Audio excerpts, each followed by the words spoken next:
Above 8,000 meters on Mount Everest lies a realm so hostile that it's earned the name the Death Zone. Here, oxygen levels drop to 1/3 of what they are at sea level, and temperatures plummet below -10 degrees Celsius. Yet, every year, climbers willingly step into this graveyard of ambition. Why? What drives humans to risk their lives for a fleeting moment on the summit?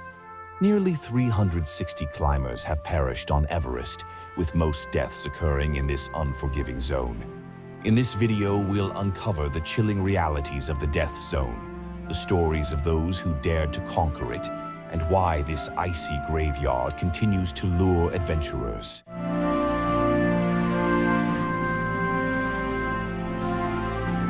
The Death Zone is not just a name, it's a warning. At this altitude, your body begins to die cell by cell due to oxygen deprivation. Brain function deteriorates, judgment becomes impaired, and climbers face risks of heart attacks, strokes, and severe frostbite. Even seasoned mountaineers are not immune. Consider this. How does one make life or death decisions when their brain is starved for oxygen? Add to that the unpredictable weather, hurricane-force winds, and sudden blizzards, and you have a recipe for disaster.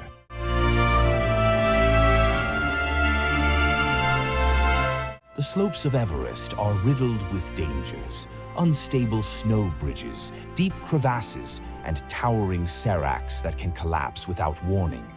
The Khumbu icefall alone has claimed dozens of lives. Imagine navigating a constantly shifting glacier where every step could be your last. Would you take that risk? Avalanches are another silent killer. In 2014, an avalanche in the Khumbu icefall took the lives of 16 Sherpas in seconds. These natural disasters strike without warning, leaving climbers with no chance to react. In recent years, Everest has seen an alarming rise in overcrowding. During peak climbing seasons, hundreds of climbers queue in the Death Zone, waiting for their turn to summit. These delays force climbers to spend additional hours in an area where survival is measured in minutes.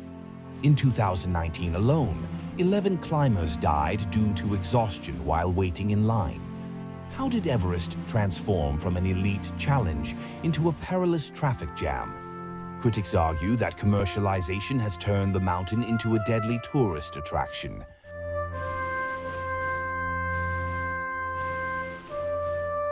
Mount Everest is not just a mountain.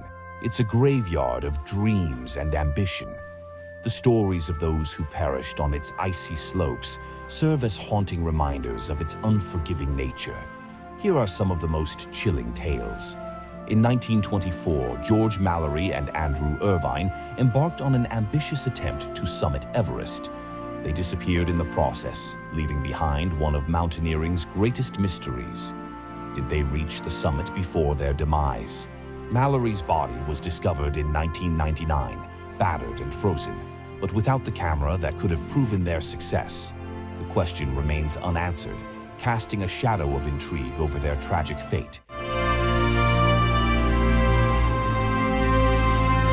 One of Everest's most infamous markers is green boots, the body of an unidentified climber believed to be Sewang Paljor, who perished during a 1996 expedition.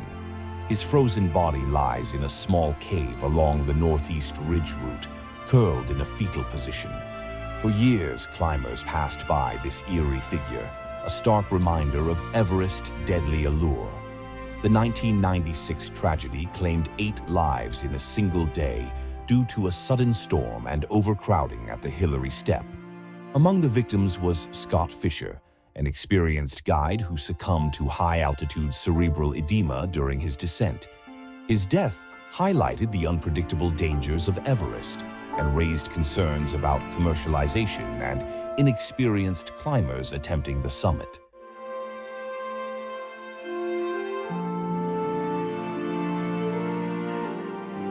Frances Arsentiev became the first American woman to summit Everest without supplemental oxygen in 1998. However, she never made it back. Exhausted and disoriented, she collapsed during her descent. Her husband attempted to save her but perished himself. Frances' body remained on the mountain for years, earning her the nickname Sleeping Beauty due to her serene appearance in death. In 2012, Shreya Shah Chlorfine fulfilled her lifelong dream of summiting Everest, but paid with her life during the descent. Inexperienced and slow-moving, she ran out of oxygen near the balcony area. Her death underscored the dangers of overcrowding and insufficient preparation. On May 21, 2024, Daniel Patterson and his guide Tenji Sherpa fell to their deaths when an ice cornice collapsed beneath them. Their tragic story serves as a recent reminder of how even experienced climbers can fall victim to Everest's unpredictability. These stories are more than just tales of loss. They are cautionary lessons about respect for nature's power and the limits of human endurance. Each death raises questions. Could it have been prevented? Was it worth it? These stories serve as both warnings and reminders of the mountain's unforgiving nature.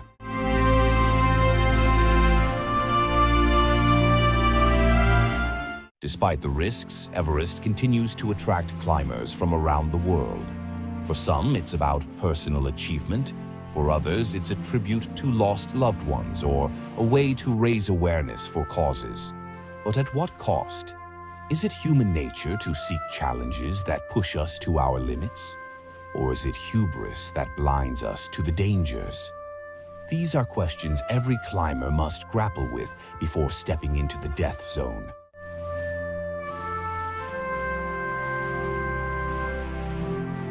The Mount Everest facts that will shock you.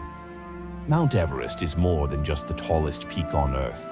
It's a place filled with astonishing facts that reveal its majesty and peril. The death zone is a killer. Above 8,000 meters, 26,247 feet, oxygen levels are so low that climbers' bodies begin shutting down. Without supplemental oxygen, survival time is measured in hours. Temperatures can plummet to minus 60 degrees Celsius, minus 76 degrees Fahrenheit. The summit experiences extreme cold and wind chills that can freeze exposed skin within minutes. Over 200 bodies remain on the mountain. Many climbers who perish on Everest are left where they fall due to the dangers of recovery missions. Their preserved bodies serve as grim landmarks along climbing routes. Everest is overcrowded. During peak climbing seasons, traffic jams form in the death zone as hundreds of climbers attempt to summit within narrow weather windows. This has led to fatal delays. Marine fossils found at its peak.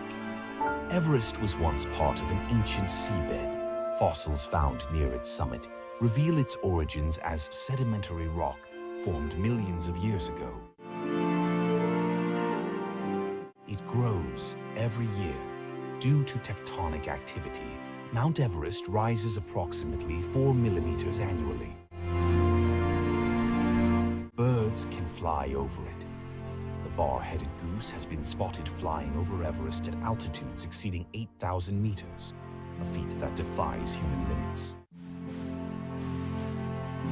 Helicopter rescues are nearly impossible. The thin air above base camp makes helicopter rescues extremely dangerous and rare. A record number of summits.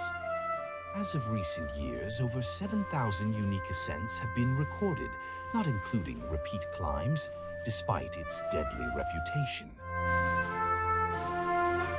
Traffic jams increase risks. Inexperienced climbers often contribute to bottlenecks at critical points, like the Hillary Step, turning an already dangerous climb into chaos.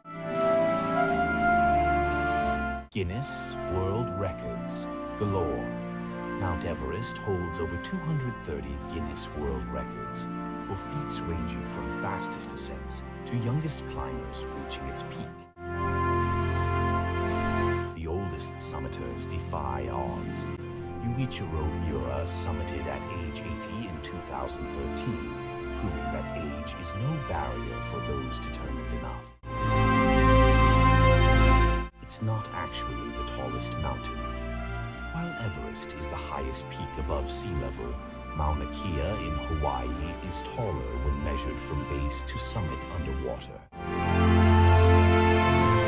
5G connectivity at base camp. Modern technology has brought high-speed internet to one of Earth's most remote locations. Everest Base Camp now has 5G coverage. These facts illustrate not only Mount Everest's grandeur, but also its capacity for both wonder and danger.